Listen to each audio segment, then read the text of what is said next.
निकालति विमध्यना भव व्याप्ति सुधाकन जायन्ते नष्ट अनिष्टं भूतुंजना जयस्तु मंगल जायते जयस्तु मंगल जायते जयस्तु मंगल जायते। दोन्ही पाठीवर हात टाकले थाप दिली, आशीर्वाद तुला माझा।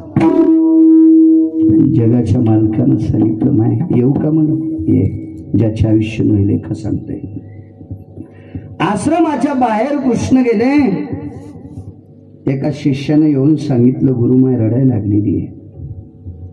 भगवान वापस आले, आई साहेब मी आलोय। पदराने डोळे पुसले, न रडण्याचं सोंग केलं, रडेच नाही असं दाखवलं।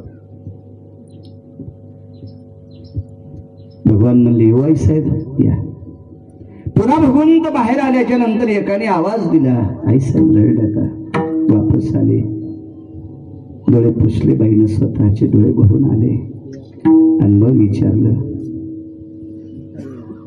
आई साहेब एक विचारू, तुम्ही डोळ्याच्या बाहेर आलेलं पाणी जरी पदरानं पुसलं असेल पण तुमचं अंतःकरण पाझरते हे मला दिसते। तो जगाचा बाप आहे, त्याला काय दिसत नाही।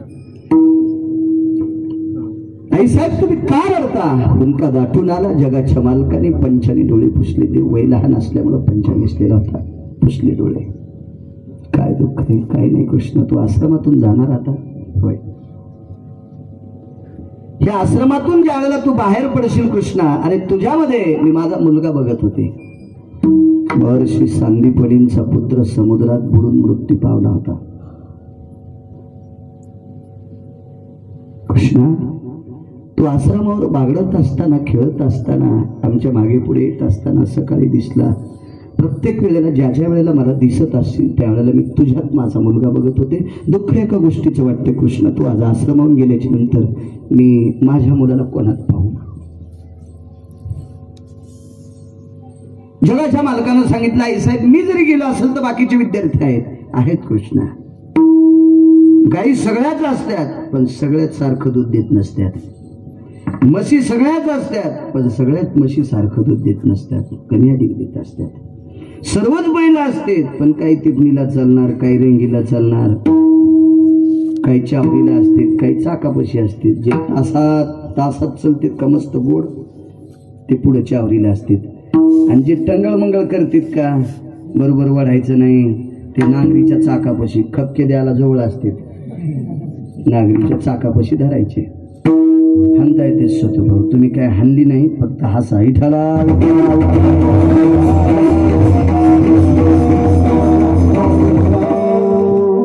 नशिबातच नाही ते हाणायची, दुसऱ्या नांगऱ्या आहेत ना, तुम्हाला काय ताण नका। प्रत्येकाचा भिन्न भिन्न, तशी माणसं सुद्धा भिन्न असतात। बाकीच्या विद्यार्थ्यात मी नाही बघू शकत, काय इच्छा आहे साहेब? काय नाही, एक तर तू इथे राहा म्हणजे मी तुझ्या माझ्या बालकाला पाहिजे, अन्यथा मला तो दाखव। सामान्य व्यक्ती नाही, मागणारी, आणि ज्याला मागितले तो माझा जगाचा बाप आहे, विटेवरचा मालक आहे, द्वारकाधीश आहे, श्रीकृष्ण परमात्मा आहे। जगाच्या मालकाने तात्काळ वृत्तपुत्र सांदीपनींचा वापस आणून दिला। आता आपल्या मुद्द्यावर या, ज्याचे आयुष्य नव्हे लेखा। कल्पना करा, मुक्ती पावलेला माणूस पुन्हा परत येतोय। आता लेखणी कुठे? आता कालचक्र कुठे आहे? निसर्गाचं चक्र कुठे आहे? काळाचा दंड कुठे आहे? ब्रह्मदेवाची लेखणी काय? मर्यादेची स्थितप्रणालता काय? मृत्यू पावलेला वापस येतो त्यावेळेला कालाचा ठेका संपला, यमाचा ठेका संपला, निसर्गाच्या सृष्टी चक्राचा काल त्याच्यासाठी भिन्न झाला। मृत्यू पावलेला वापस येतो म्हणजे लिखाणाचं कार्य संपलं। आता कोणाची ताकद नाही, हा जाईल कधी मी येईल कधी, इतकं त्याचं वर्चस्व। पण पुन्हा दृष्टांत पुढचा पहा, आता सांदीपनीचा पुत्र जिवंत आहे का? नाही, यानंच म्हणायचं।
गेल्या काळानंतर परत येतो.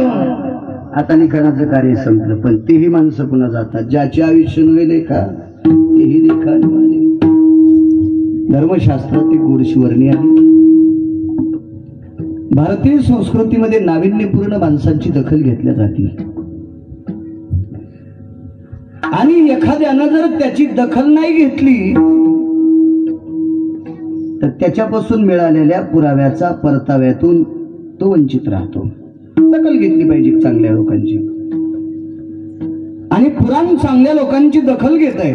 त्याच्यामध्ये स्त्री असेल, पुरुष असेल, एखादा पशु असू द्या.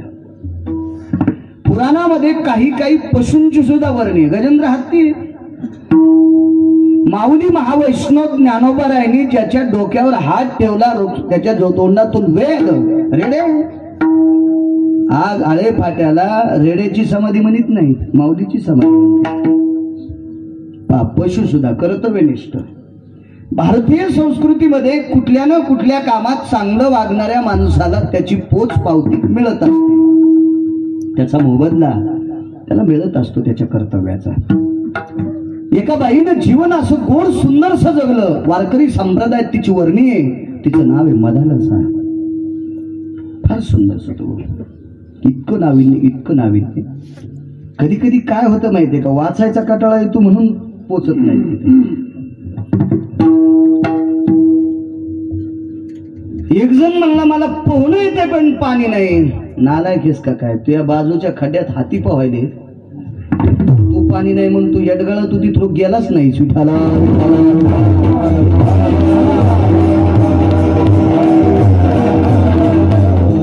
कधी कधी मनाला प्रमाणाद्यापुरतीच माहिती आहे. हा देह नाशिवंत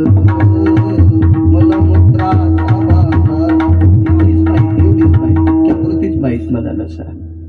पण मदालसेचं पौराणिक इतिहासात एवढं मोठं टोक आहे, इतकं मोठं टोक आहे की फारच मोठा इतिहास आहे. जिच्या कर्तव्याची जाणीव माऊली महावैष्णव ज्ञानोबाराय ठेवतात. कल्पना करा ती बाई किती अधिकारी असेल.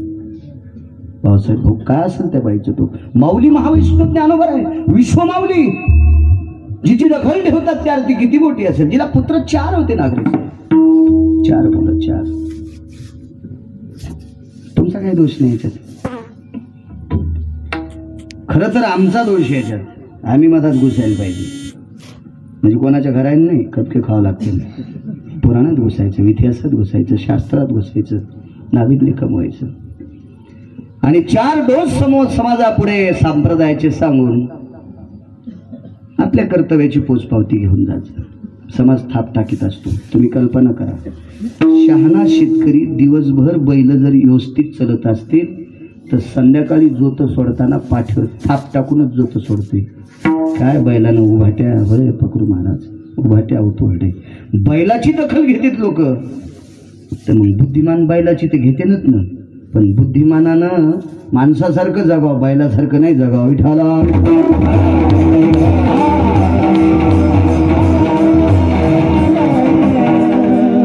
तिला आलोर्क नावाचा पुत्र आहे. हा 4था पुत्र. मागचे 3 राव द्या, एकाचं नाव पण झालं आपल्याला. आलोर्क नावाचा पुत्र हा 4था. ही मदालसा शुक्रजित नावाच्या राजाची सून होती. म्हणजे होती. आणि ऋतुध्वज नावाच्या राजाची पत्नी. सकाळच्या काकड्यात मदालसेचं गोड वर्णन आलंय. सांडी रे सांडी वाळा, सांडे संसार छंदू, माशिया मोहळे रे कैसार चियेला कंदू, झाडून आणि केनेला तया फुकटची वेधू. गोड गोड गोड खूप खूप खूप खूप मदालसेचे वर्णन. एवढा उपदेश पौराणिक स्थितीमध्ये 6 शास्त्रापैकी एक शास्त्र निर्माण करणारा व्यक्ती, त्या व्यक्तीची आई देवहूती. हिनं सुद्धा उपदेश फार मोठा केला. देवहूतीनं सुद्धा सांख्यशास्त्र सांगितलं कपिलाला. कपिलाने न्यायशास्त्र केलं. आणि या सांख्यशास्त्र कपिलाने सांख्यशास्त्र केलं, न्यायशास्त्र गौतमाने केलं होते. लोडाल्या विठाला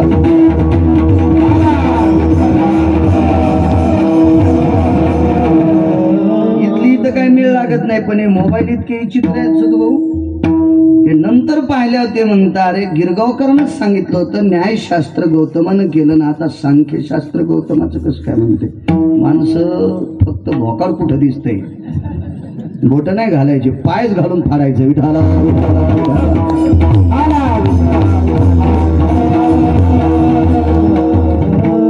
आणि पूर्वीच्या काळात एक ठराविक वर्ग होता बरं, मोजका. गावात एक अर्धा असायचा टवाळ्या करणार, वटे हुंगे याच्या त्याच्या वाट्यावर हुंगणार, ते एक अर्धा असायचं. पण आता दगड उचलल्या गोसतेच होतो भाऊ. ज्याला कवडीची अक्कल नाही ते कोणाची चेष्टा करत, इतकी बी नाकली. विठाला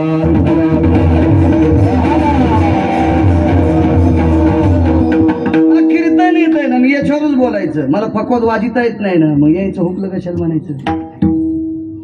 पक्वादातल्या जाणकार माणसानं पक्वादाची चूक काढावी, ती बी कानात सांगावी. ते जर सभेत चूक काढीत असेल तर त्याच्यासारखा मूर्ख जगात कोणी नसेल. जनतेने शालेय क्षेत्रात तुम्ही नाविन्यपूर्ण आहे, आम्ही कशाला म्हणायचं मास्तर येडपट आहेत. 7वी शिकला न सोमड्या तू. अरे मास्तर शिकवतेत म्हणून देशाचा पंतप्रधान मास्तर आहे बशीच शिकलाय, मुख्यमंत्री मास्तर आहे बशीच शिकलाय, जगातले डॉक्टर मास्तर आहे बशीच शिकले. मग तुम्ही काय लायकी मास्तराला नाव ठेवायची. ज्यानं त्यानं ज्या त्या क्षेत्रात बोललं पाहिजे, ज्या त्या क्षेत्रात. एखादा परमार्थात कंटुले आला ना, पाणी नेत नाही सकाळी पण तो दुसऱ्याची धुतो, तूही धुई ना. विठाला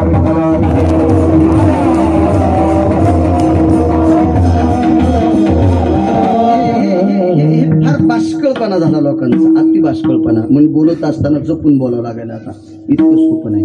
तुमच्या राजकीय क्षेत्रात बिले अवघड. सगळं काम त्या एखाद्या नेत्यानं चांगलं करावं, एखादा शब्द तोंडातून गेला की माणसं तितकाच पकडते. जाळच, घरचं पेट्रोल डब्या घरच्या, सरपंच घरचं दिलं फुकून ते. विठाला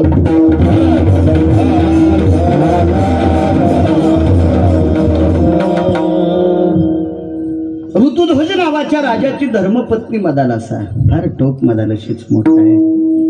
गिरगावकरानं मरुस्तर बी मदालशीवर बोलले तरी मदालसीचा एक कण सुद्धा सांगता यायचा नाही. कल्पना करा मदालसा किती विद्वान असेल टकली सर, काय टोक असेल त्या मदालशीचा. आणि त्या मदालसा ज्याला प्राप्त झाली तो ऋतुध्वज राजा किती नाविन्यपूर्ण असेल. या ऋतुध्वज नावाच्या राजाला एक प्रसाद अश्व प्राप्त झाला. अश्व म्हणजे घोडा असतो आणि प्रसाद म्हणजे देवानं मान्य करून प्राप्त करून दिलेला घोडा. माळेगावच्या बाजारातला नाही, अरे सर आपण आणलं तसं नाही, ते आपण पैसे देऊन आणले नाही.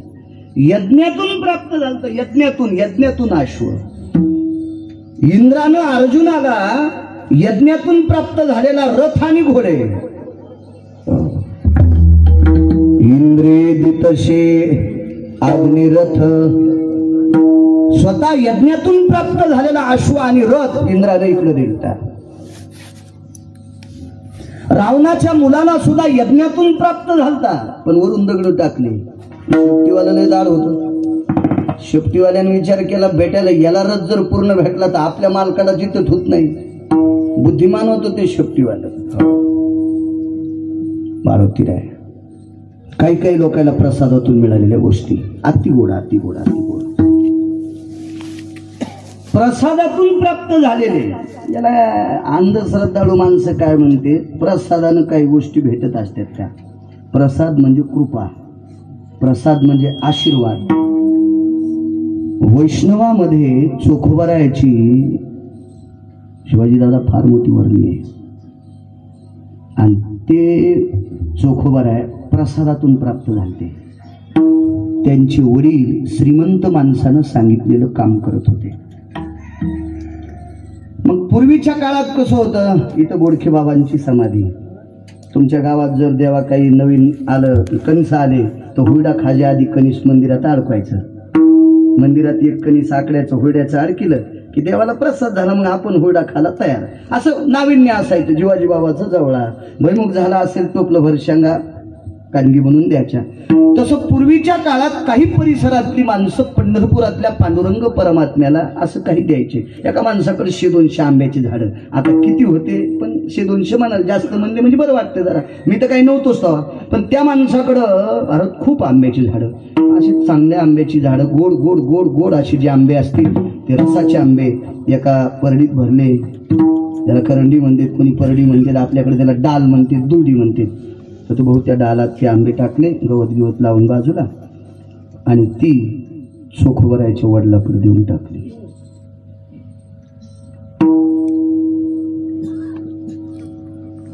असा एक पुरावा.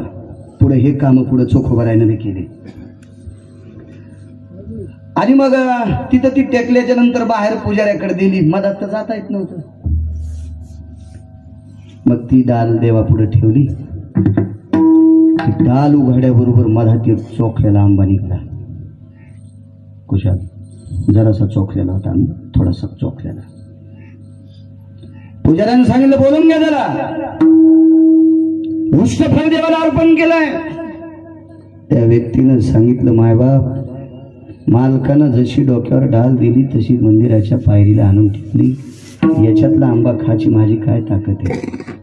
मग निर्वाळा झाला. तो आंबा कोणीच नव्हता चोखला, तो जगाच्या मालकानं चोखला होता. आणि तोच आंबा घरी पत्नीला पुढे चोखोबर आहे. काय नाव गोड पानं, चोखोबर आहे. आणि या चोखोबरायनं निष्ठेनं जगाच्या मालकाचा पुन्हा प्रसाद आशीर्वाद घेत राहिला. पुढे कर्ममेळा नावाचा पुत्र झाला. उपजताची कर्म मेळा. खालचे नाही म्हणा,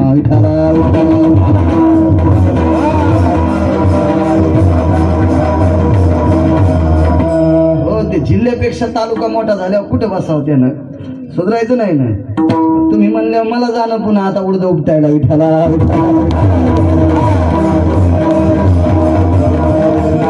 काय प्रसादाची ताकद नागरे सर. उपजताची कर्म मेळा, वाचे विठ्ठल सावळा. ही प्रसादाची ताकद आहे. प्रसादात प्राप्त झालेली इतकी नाविन्य. जन्मथात ज्याच्या जिभेवर नामाचा, विठ्ठल नामाचा, सावळ्या विठ्ठलाचं नाम कोण नेलं, काय नाविन्य असेल ते, किती नाविन्य. आणि मग तो यज्ञातून घोडा प्राप्त झाला. ऋषीमुनींनी तो घोडा शक्रजित राजाकडे दिला. ज्याचे आयुष्य हे लेखा सांगतोय, ज्याचे आयुष्य हे लेखा. शक्रजिताकडे तो घोडा प्राप्त झाला. सांगितलं महाराज आमच्याकडे भरपूर घोडे, ते घोडे असतील, हाही घोडाचे, पण हा नाविन्यपूर्ण घोडा आहे. हा प्रसादातून प्राप्त झाला आहे. वाऱ्याच्या वेगाने धावणारा घोडा आहे हा. मला तुम्हाला बसायला द्यायचं. कशा करता मला? तुम्ही या परिसराचं संरक्षण करा, धर्माचं परमार्थाचं संरक्षण करा.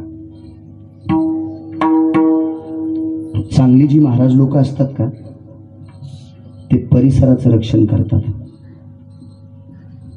एक जण म्हणला महाराजानं का काठी हातात घेतल्या. वैकुंठवासी मारोतराव महाराज दस्तापूरकर असतील, वैकुंठवासी नथुराम बाबा असतील, वैकुंठवासी मोतीराम महाराज असतील, वैकुंठवासी ठाकूरबू असतील.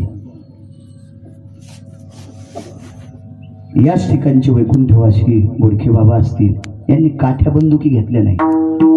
यांनी कसं संरक्षण केलं माहितीये? तुमच्या माझ्यासारखं जनावरासारखं सैराट कोणीकडेही मोकाट फिरणाऱ्या माणसांना मार्गावर आणण्याचं काम ही संत लोक करत होते. याचाच अर्थ असा आहे की ते संरक्षण करता त्यांचा अवतार.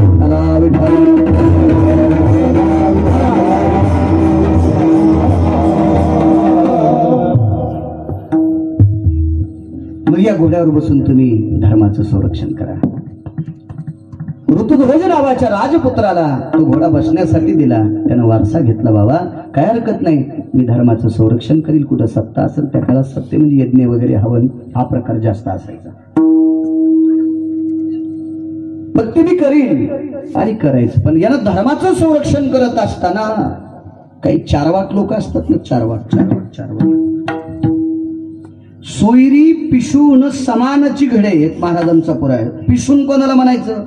सोयरे आपल्या मुली दिल्या, त्यांच्या आपण केल्या, मामा काका चुलते नातेवाईक यांना सोयरे म्हणता येईल. भाव भावकी इष्ट मित्र सजन सखे. पण पिशून ते आपल्यात आहेत पण आपल्याला मानित नाही. हे पिशून विरोधक चारवाक.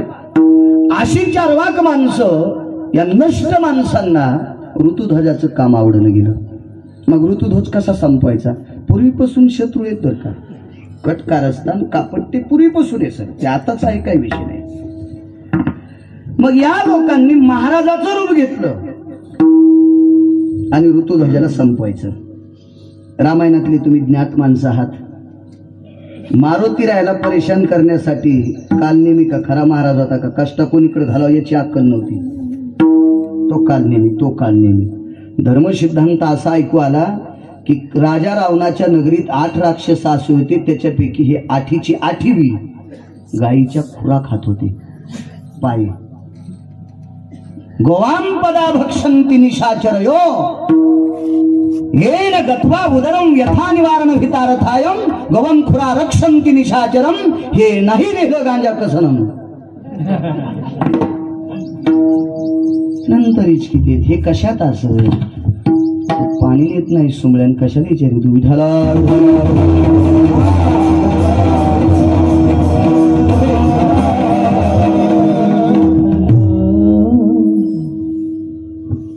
मी कोणाला दिसत नाही पण मान दुखूस तर वाचतो का नाही अण्णा. हो दिवसभर चलतो संध्याकाळी 1 तासभर वाटत.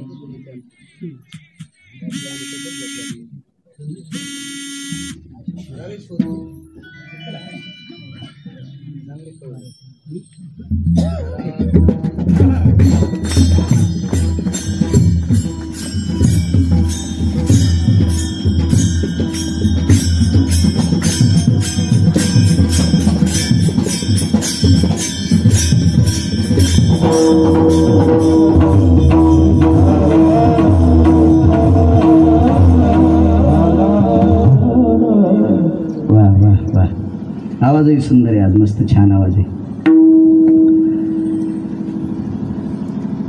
मग या चारवाक नालायकाने महाराजाचं रूप घेतलं आणि 100-200 लोकांना पुन्हा कपडे घातले भगवे. त्याला काय असते भगवं वस्त्र? काय लग्न झालेल्या माणसाच्या अंगावर टिकत नाही का? जर खराब वागणाऱ्या माणसाच्या अंगावर भगवं टिकलं नसतं तर इमानदारीने सांगा ब्रह्मचारी संन्यासी किती खरे ओळखू आले असते. जराशी बी चूक केली, थोडीशी बी चूक जर झाली त्या विचाराची तर भगवा वस्त्र अंगावर टाकलं की चळून गेलं पाहिजे. किती लोकांनी घेतला असता संन्यास? हे वस्त्र काही म्हणत नाही म्हणून चाललंय विठाला.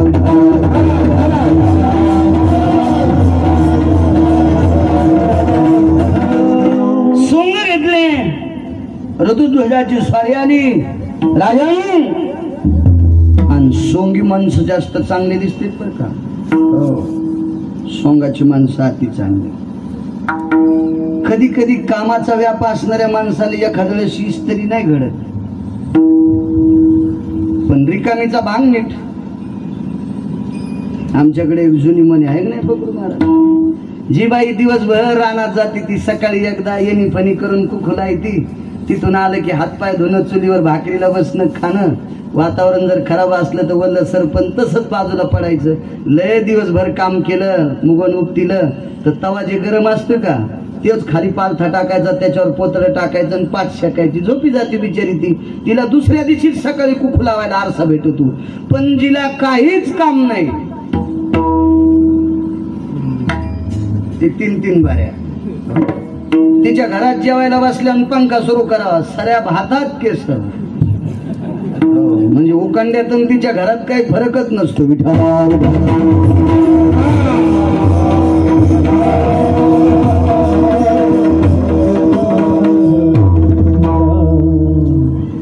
काय बिचाऱ्या मावल्याला म्हणायचं माणसं नटते तो. एक भागवतकार लिपस्टिक लावून स्टेजवर बसला. लिपस्टिक अरे मी म्हणलं मागच्या जन्मात का कळवातीन होतास का तू? मनातली मनात म्हणलं तोंडाव कशाला म्हणू त्याला विठाला.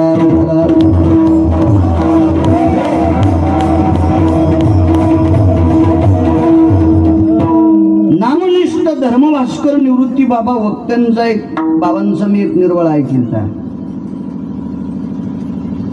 पंढरपूरला शिवाजीराव लाटे आम्ही भरतवा ऐकायला होतो.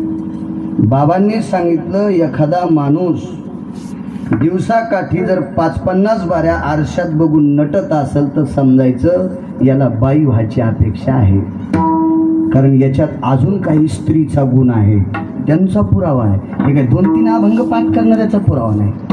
आणि मग मला तो वाचायचा छंद आहेच. नटला तो महाराजाचा वेश घेऊन नटला. राजांनी वजनात वजनात वजनात एक रात्रभर आमच्या सर्व भक्तगणांचं संरक्षण करा. ऋतुध्वजानं सांगितलं तलवार उघडी घेऊनच. शेवटचा पुरावा माणसं जेवायची, एवढाच पुरावा. असे मला किती सांगता येते. आशीर्वाद तुमचा आहे ना. याच्यापासून बाळू बाजूला गेला की काही सांगता येत नाही. मयात आणि येड्या बाळ्यात काहीच फरक नाही. कंबर बांधली की श्रोत्याचा आशीर्वाद.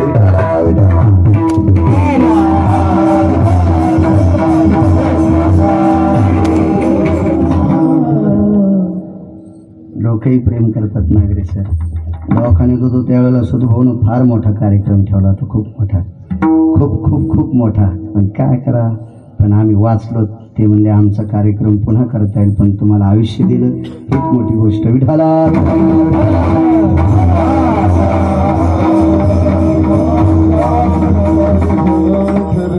आणि काकांच्या मुलांचा 2-2.5 महिन्यापासूनच रट्टा असते. बाळासाहेबाचा, त्याचा, विनायक दादाचा, आपली तारीख काय याच्यावर हल्ली का घाई तुम्ही. प्रेम करणारी माणसं आहेत बा. रात्रभर जागे. पहाटेच्या 4 वाजता खोट्या महाराजानं ऋतुध्वजाला सांगितलं, तुमच्या गळ्यातला हार देऊन टाका. हार द्या म्हणजे हार. आता ते राजेही तसे होते आणि त्या काळात महाराजही लफंगे कमी होते. लफंगे महाराज कमी होते. आणि राजाच्या लक्षात आलं आतापर्यंत खोटारडा महाराज भेटलाच नाही, मग हाही चांगला असन. देऊन टाकला गळ्यातला हार.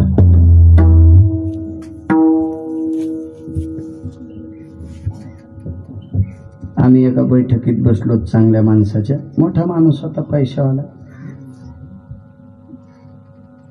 एक आमच्यातलीच एक महाराज आले. मग त्यानं आम्हाला चहा प्यायला बोलले.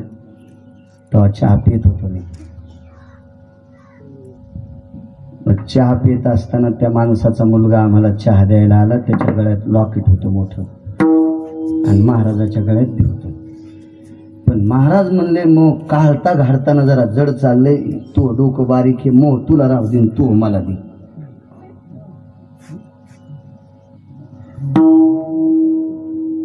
ते पोरगं हुशार श्रीमंताच होतं. ते म्हणला, हे मामाचं आणलंय मी, आमच्या बाबाचं असतं, तुम्हाला दिलं असतं. हे माझ्या मामाचं आहे आणि मी तात्पुरतं आणलंय. आता त्याचे इथं 5-50 लॅकेट असतील, पण त्यानं नंतर मला चिमटा घेतला. मला माहित नव्हतं तुमचे लोक इतके हलकट होते. अरे बाप, मला 2-3 दिवस तर जेव्हाच वाटणं गेलं. मी आणलं, मी नाही रे बाबा, तसं नाही करायचं. मी त्याला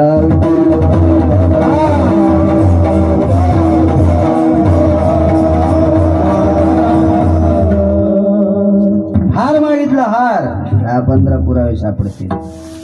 त्याच्यातच काही जोकाय घेऊन टाकला हार. राजा, मी येईपर्यंत याचं संरक्षण करा. काय हरकत नाही.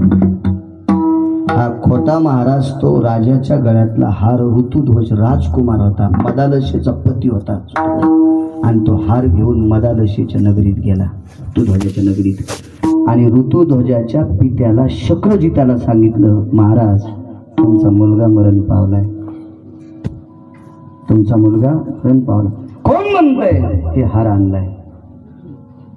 मरता मरता तुमच्या मुलानं माझ्याजवळ हार दिला की हार आमच्या वडिलाकडे देऊन टाका आणि आमच्या वडिलांना सांगा हार तुमच्या सुनबाईकडे द्या आणि हारासोबत सुनबाईला म्हण सती जा.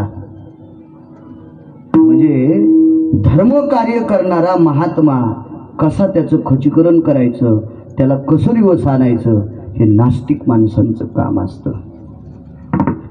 शक्रजिताला दुःख वाटलं आपल्या मुलाचा मृत्यू ऐकल्याच्या नंतर. महाराज दिसायला टुणटुणीत होता, गोड असतो होता, गोड, काय विषय नाही त्याला. मदालसेनं ते हार बघितल्याच्या नंतर डोळ्यातून पाणी आलं. पती परमेश्वरा गेला, बाहेर चिता रचली, ते हार हृदयाशी धरला आणि मदालसेनं चितेत उडी टाकली, स्वाहा करून घेतलं. सकाळी पहाटे पहाटे हे जे महाराजाचे खोटे शिष्य होते ना, हे आंघोळ करून येतो म्हणले, नदीत भगव्या लंगोट्या टाकल्या निघून गेले. लक्षात आलं शक्र ऋतुध्वजाच्या हे खोटे लोक आहेत. घरी आले तोपर्यंत अख्खी नगरी दुःखानं कोसळून गेलेली होती. सडा दिसत नव्हता, रांगोळी दिसत नव्हत्या, घराची तोरणं उतरून घेतलेली होती, मंदिराला त्या दिवसापर्यंत दुःखवटा म्हणून किलूप लावलेली होती. आणि पाहिलं असं का का का सकाळी नगरीत घुसत असताना येशीमध्ये सूर सनया वाजायच्या. पूर्वीच्या काळात वाजायच्या ना ते सनई, चौघडा वगैरे वाजायचं, स्वागता करता असायचं पूर्वी. आजही काही काही लग्नामध्ये सनया, चौघडे आता जुनं पुन्हा पुन्हा यायला लागले. जुन्याला किंमत आहे सध्या, आणि जुन्याशिवाय मिळ बसत नाही. पहा ना आता ज्याचा 1.5 कोटीचा बंगला आहे त्याच्या इथं वरण गाडग्यात शिजायले. पण आता आता आता कुकर आले बाजारानं, गाडग्याचे कुकर आहेत आहे का नाही. लय मोठमोठाले माणसं गाडग्यातलं वरण खालेत, गोटे बिबा टाकून खाले. जुनं जुनं जुनं जुनं ज्याला तसं भेटत नाही मग काय काय हॉटेलवाले बी हुशार, त्यानं हॉटेलीच्या बोर्डावर म्हातारीचा फोटो टाकलाय भाकरी करताना. खाणाऱ्याची जिद्दी आहे, हॉटेलवाल्याची मेलेली आहे, तरी माईचा फोटो टाकलाय. आणि लोक ते फोटो पाहूनच गाडी घालतात तिकडं. चला इथे चुलीवरलं भेटन, बापान ठेवले तुया इथला.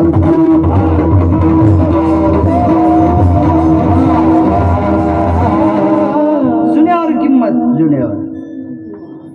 पाहिलं ते सगळं बघितलं. बाबा शक्रजितानं सांगितलं, राजकुमार तुम्ही मृत्यू पावलात अशी एका महाराजांनी वार्ता दिली. बाबा तुम्ही विश्वास कसा ठेवला? हार तुझा होता, हार तुझा होता. बाबा पण मी आलोय, ऐक ऋतुध्वजा, अनर्थ मोठा घडलाय. तू गेला, तुझी अंत्यविधी झाली असं त्या महाराजांना सांगितलं. तुझ्या पत्नीला ही गोष्ट आवडली नाही. तिने विचार केला मालकाच्या नंतर आपण कशाला राहायचं, म्हणून तिने हार घेतला आणि अग्नीत उडी टाकली. संपली मदालसा. मदालसा त्या ऋतुध्वजाचा मित्र कमल नावाचा भुजंग आहे. हे तळात राहतो, ते आतळ वितळ सुतळ तळातळ महातळ रसातळ पाताळा. त्या कंबल नावाच्या भुजंगाने मित्राचं सांत्वन केलं, बाळा काही काळजी करू नकोस, आपण तुझं दुसरं लग्न करू. पण तो ऋतुध्वज होता, त्या ऋतुध्वजानं सांगितलं, कंबला मित्रा, मदालसा हे नाविन्यपूर्ण रत्न या मृत्यू लोकामध्ये मला धर्मपत्नी म्हणून प्राप्त झालं. आता ती विश्वाच्या मालकाच्या दरबारात गेली. तिच्या व्यतिरिक्त मी कोणाशीच लग्न करणार नाही. मदालसा सोडून या जगातल्या प्रत्येक स्त्रिया माझ्या बहिणी आहेत, त्यागा सहोदरी त्या सर्व माझ्या बहिणी येतात. मला नाही कोणाशी लग्न करायचं. निश्चिंत होता, तो निश्चिंत होता. कंबलाने आपल्या पित्याला सांगितलं, बाबा माझा मित्र अत्यंत घनिष्ठ मृत्यू लोकातला मित्र आहे, पण तो दुःखी, त्याला प्रापंचिक दुःख झाले, त्याची पत्नी निघाली. अकाले भय जायते येन सुतज्जायतो दुःखात भवती हा भार्या तारुण्य दशा जायते. दुःख सांगितले. तारुण्य दशामध्ये पत्नी जाणं उलट दुःख आहे, अपत्य जाणं उलट दुःख आहे.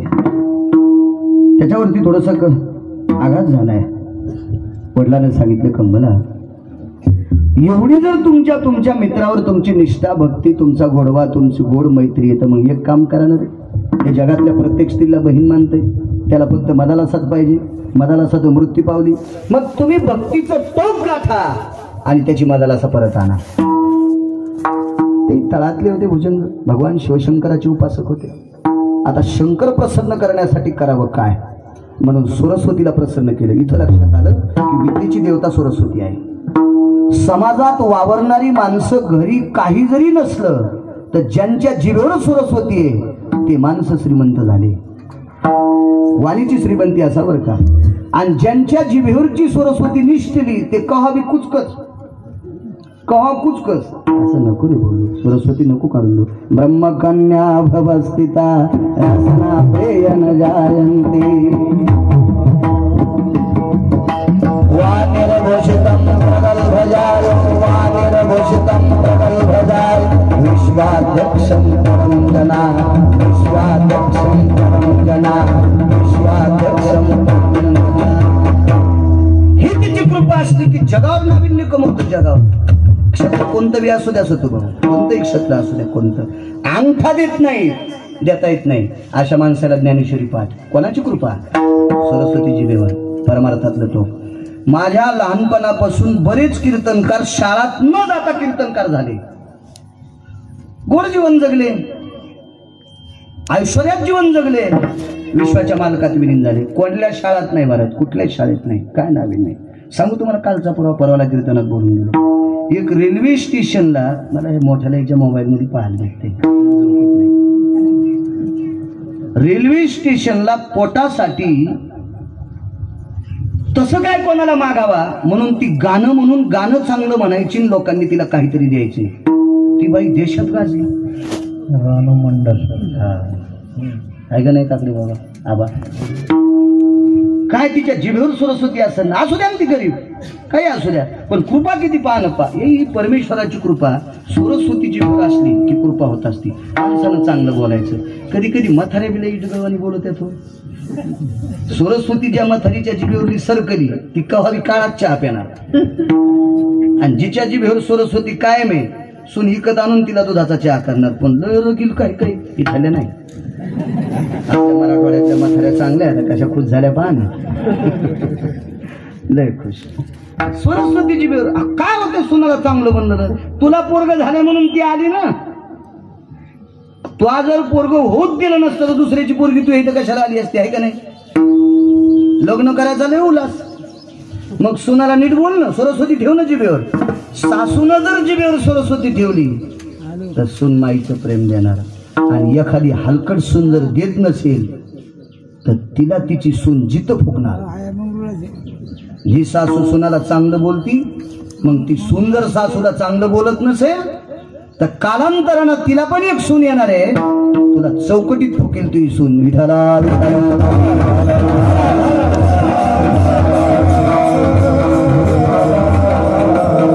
जिभेवर सून ती पाहिजे, जिभेवर जिभेवर चाललंय. आता काही माणसं किती प्रेमान बोलायचे जुने माणसं. मी लहानपणी पोथ्या वाचायचं, हा बाबा याही गावात येत होत, ते येत होते. काही वयस्कर माणसं, बाळू कुठे गेलतात? आज खैरीला गेलतो अण्णा. कुठे गेलता रे? आज सावंगीला गेलतो. कुठे गेलता? आज निर्वाडीला गेलतो. कुठे गेलता? जवळ्याला गेलतो. काय चालू आहे जवळ्यात? पोथी चालू. बर बर बर बर बरं आहे बाबा, देव देव असं मस्त.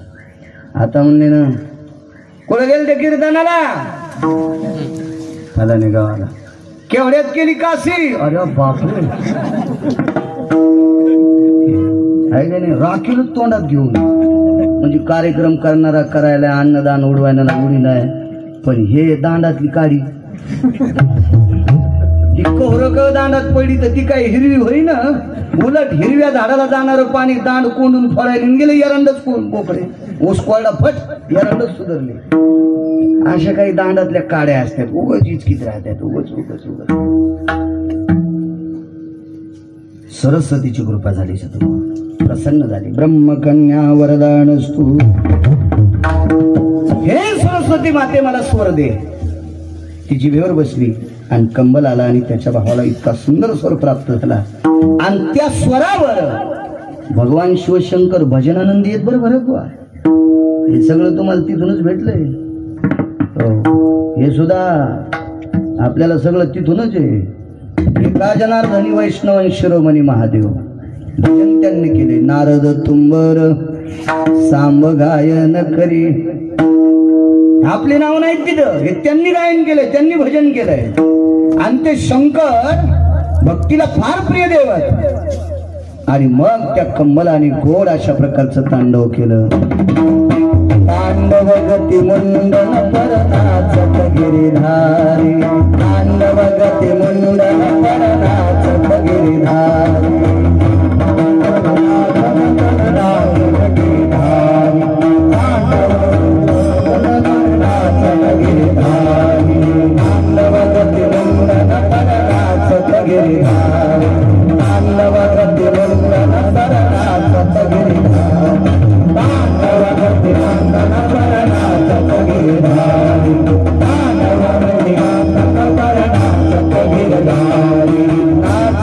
गिरिधारी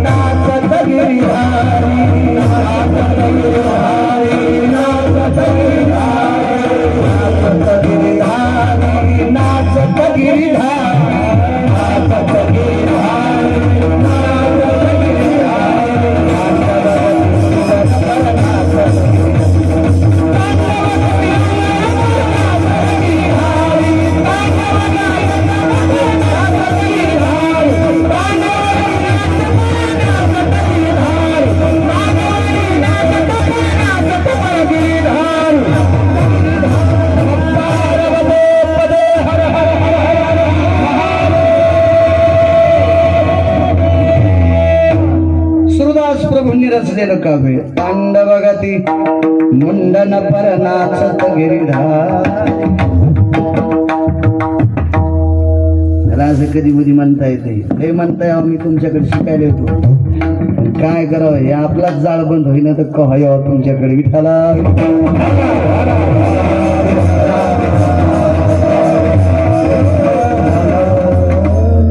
महिनाक्षय याच्याकडे चक्र हाणल्या होता आबा, मी बी चाली म्हणतो. मग पण शिकावं लागतं. देव गेला सांदीपणाकडे, गिरीगावकराची काय पिटला हाताला. विठाला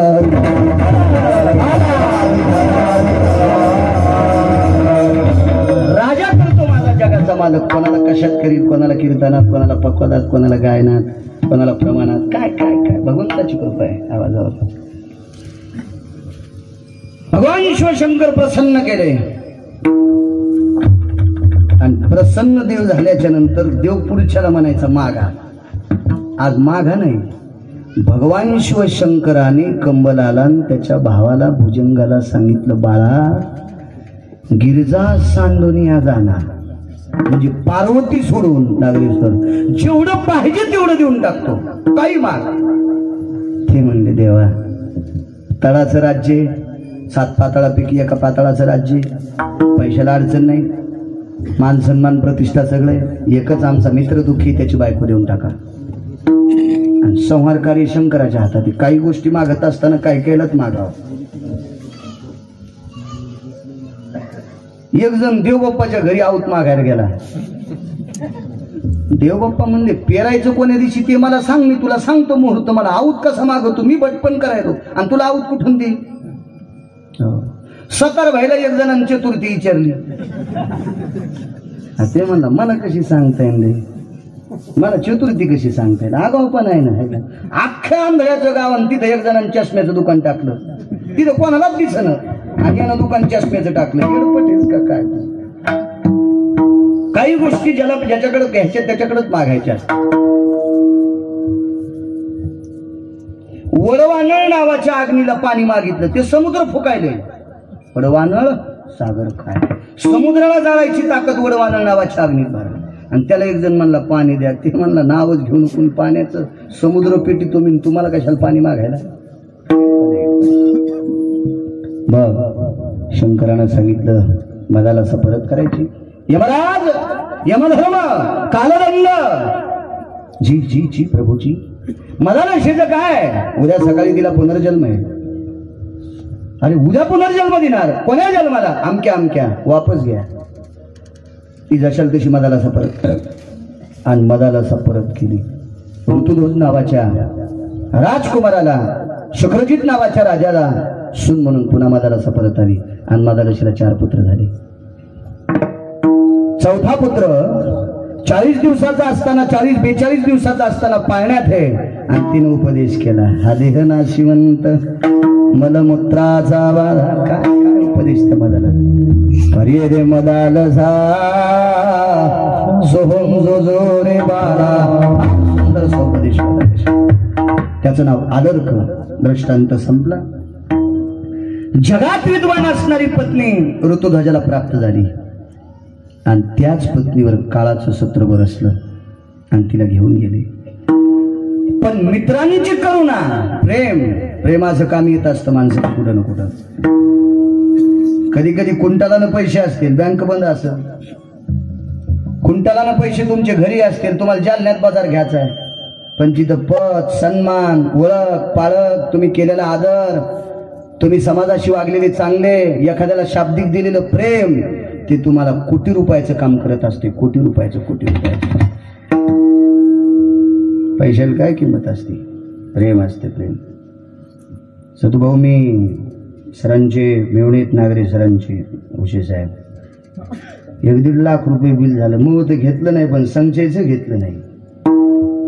काय ताकद असते भरत भाऊ. प्रेम. काय दिलंय आपण त्याला, फक्त प्रेम. तसं त्या कंबल नावाच्या भुजंगाने मित्रावर केलेलं प्रेम, या प्रेमाचा वैवार्षिकपणा, जगाच्या मालकाची भक्ती, जगाचा मालक या दोघांच्या प्रेमावर प्रसन्न झाला आणि मदाला परत केली. इतिहासात वारकरी संप्रदायात तिची वर्णी. माझे शांतीब्रह्म एकनाथ महाराज सांगतात, भगवान शिवशंकराने स्वतःच्या भक्तीचं टोक, ताकदीचं टोक लावायचं, कमल भुजंगानं स्वतःच्या श्रद्धेचं टोक लावायचं, सरस्वतीनं भक्तीचं स्तोत्र द्यायचं, यमानं कालदंडानं यमधर्मानं निर्णय बदलून तिला परत करायचं, म्हणजे पुन्हा त्याची धर्मपत्नी जिवंत झाली. पण आता मदाला असं आहे का? नाही. ज्याचे आयुष्य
आयुष्य लिहिता येत नाही ते सुद्धा जातात. इतराचा पाडकून नेमिले जाण चुके ते.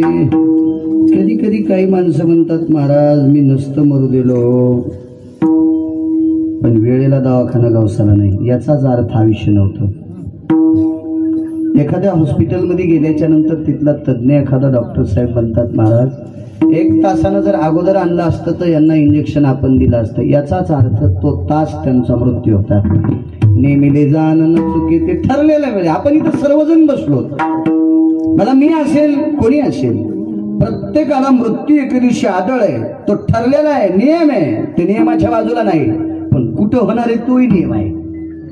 नेमिले जाण न चुके ते. केवढाही असू द्या, केवढाही कोणी घरात असेल, कोणी दारात असेल, कोणी शेतात असेल, कोणी परगावी असेल, कोणी कुठे असेल, तो कान कुठेही घाला घालू शकतो, कुठं सुद्धा. नेमिले जाण न चुके ते. आणि देते उसने साच देणे तयाचा प्रकार. हा पंचतत्वाचा देह आपण हा पंचतत्वात विलीन करणं अत्यंत गरजेचं आहे. आत्मा मरत नसतो, शरीर मरत. शरीर ज्याचे त्याशी समर्पिले, कुलनाम रूपाशी दिली तिळांजुळे. शरीर ज्याचे त्याशी समर्पिले, शरीर ज्याचं त्याला समर्पावं लागतं. सगळ्या गोष्टी ज्या होती, फिरविला घट फोडीला चरणी, महावाक्य ध्वनी वृंगधारी. या आयुष्याचा घट त्या व्यक्तीच्या नावानं फुटत असतो. तुका म्हणे रक्षा झाली आपोआप, उजळला दीप गुरुकृपे. एक न दिवस या शरीराची अंत्यस्थिती. शरीराची होय माती, कोणी न येती सांगाती, किंवा तुटला आयुष्याचा दोरा, वाहुगा पसारा. या अनुषंगाने आदरणीय वैकुंठवासी स्वर्गीय साहेबराव काका खरावे हे विश्वात्म्यात विलीन झाले.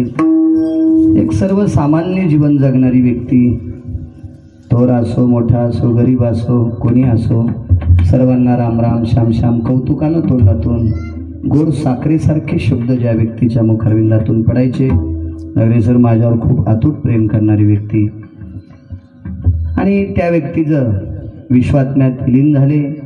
पण चांगलं काम करणाऱ्या माणसाची पोचपावती मरावे परी कीर्तिरूपी उरावे.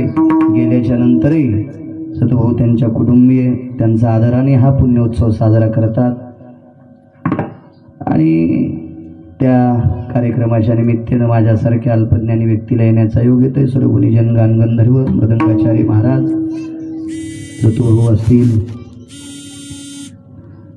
धरणीचे भारत भया जाय भया असतील, धरणी नागरेसर असतील, टकलेसर असतील, काठेआप्पा असतील, गावातलेच बाबासाहेब भाऊ असतील, आदी करून सर्व ज्येष्ठ श्रेष्ठ परिसरातून आलेली सर्व मंडळी, ऋषी महाराज असतील, गावातली सर्व ज्येष्ठ श्रेष्ठ बागलसर आदी करून सर्व मंडळी, सर्वांना प्रणाम करतोय. चौदारापासून सर्व साऊंड सिस्टीमवाल्यांनी सुद्धा सुंदरसा आवाज दिला. निसर्गानेही साथ दिली. झालेली सेवा ज्ञानोबराय, तुकोबराय, नामदेवराय, चोखोबराय, नाथबाबा, सावता महाराज, शेणा महाराज, अष्टादश संतांच्या चरणी समर्पित करतो. सद्गुरू अधिष्ठान असणारे बोडखे बाबा यांच्या समाधीच्या चरणी समर्पित करतो आणि सेवेला पूर्ण यतोत बाबाजी तिजायंते नाकृतंजनावन संगसुधा काल भेद भव छिन्न विखन्न कजायंते नमृतंजना जाने सगला देवते जाने सगला देवते जाने सगला दिजाने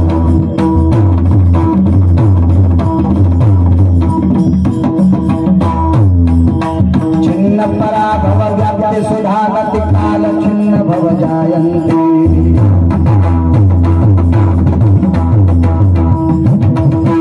काल श्राद्ध भय व्याप्ति श्राद्ध भुक्त पिंड भव गयाम्रजन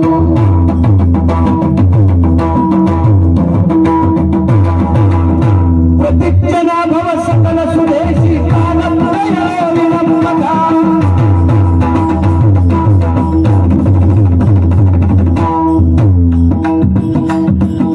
सव्या